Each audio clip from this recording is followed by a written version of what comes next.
स्वतः काली मातेच्या मंदिरात जाऊन तिला नमस्कार कर. काय पाहिजे ते माग. माझी आई चिन्मयी ब्रह्मशक्ती इच्छा मात्र करून सारं जगत निर्माण करणारी. न मनात आणलं तर काय देणार. तू जरूर प्रार्थना. परमेश्वराच्या साकार रूपावर माझा विश्वास नाही, पण त्या साकाराची उपासना करणाऱ्या तुमच्यावर मात्र माझा जरूर विश्वास आहे.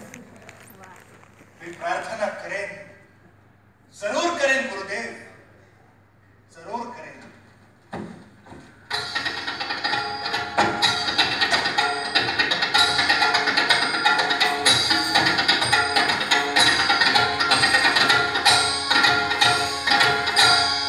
देवी तुम्ही आवा, देवी तुम्ही आवा.